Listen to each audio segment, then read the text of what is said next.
हरे कृष्णा।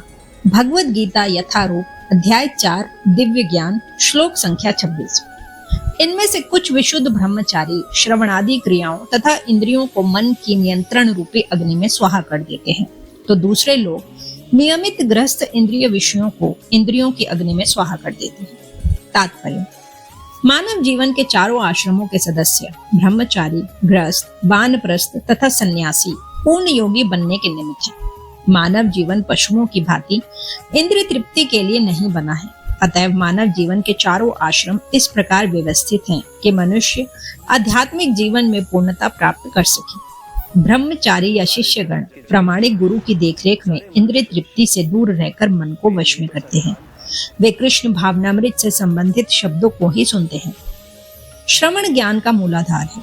अतः शुद्ध ब्रह्मचारी सदैव हरेर नाम कीर्तनम अर्थात भगवान के यश के कीर्तन तथा श्रवण में ही लगा रहता है।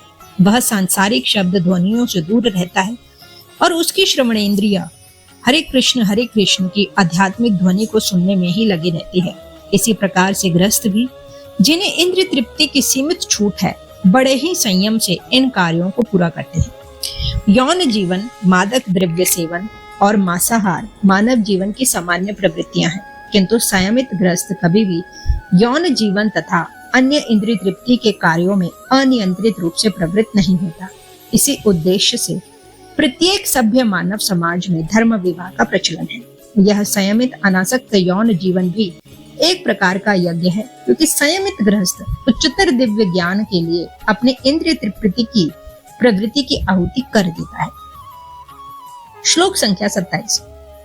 दूसरे जो मन तथा इंद्रियों को वश में करके आत्म साक्षात्कार करना चाहते हैं, संपूर्ण इंद्रियों तथा प्राण वायु के कार्यों को संयमित मन रूपी अग्नि में आहुति कर देते हैं। तात्पर्य: यहाँ पर पतंजलि द्वारा सूत्रबद्ध योग पद्धति का निर्देश है। पतंजलि कृत योग सूत्र में आत्मा को प्रत्यगात्मा तथा परागात्मा कहा गया है। जब तक जीवात्मा इंद्रिय भोग में आसक्त रहता है, तब तक वह परागात्मा कहलाता है, और जो ही वह इंद्रिय भोग से विरत हो जाता है तो प्रत्यगात्मा कहलाने लगता है। जीवात्मा के शरीर में 10 प्रकार के वायु प्राय कार्यशील रहते हैं और इसे श्वास प्रक्रिया अर्थात प्राणायाम द्वारा जाना जाता है। पतंजलि की योग पद्धति बताती है कि किस तरह शरीर के वायु के कार्यों को तकनीकी उपाय से नियंत्रित किया जाए, जिससे अंततः वायु के सभी आंतरिक कार्य आत्मा को भौतिक आसक्ति से शुद्ध करने में सहायक बन जाए। इस योग पद्धति के अनुसार प्रत्यगात्मा ही चरम उद्देश्य है। यह प्रत्यगात्मा अर्थात पदार्थ की क्रियाओं से प्राप्त की जाती है। इंद्रियां इंद्रिय विषयों से प्रतिक्रिया करती है, यथा कान सुनने के लिए, आंख देखने के लिए, नाक सूंघने के लिए, जीभ स्वाद के लिए तथा हाथ स्पर्श के लिए है। और ये सब इंद्रियां मिलकर आत्मा से बाहर के कार्यों में लगी रहती हैं।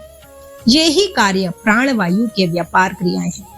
अपान वायु नीचे की ओर जाती है, व्यान वायु से संकोच तथा प्रसार होता है, समान वायु से संतुलन बना रहता है और उदान वायु ऊपर की ओर जाती है। और जब मनुष्य प्रबुद्ध हो जाता है तो वह इन सभी वायुओं को आत्म साक्षात्कार की खोज में लगाता है। इस प्रकार भगवद गीता के अध्याय 4 दिव्य ज्ञान की श्लोक संख्या 26 से 27 का भक्ति वेदांत तात्पर्य पूर्ण हुआ। हरे कृष्ण।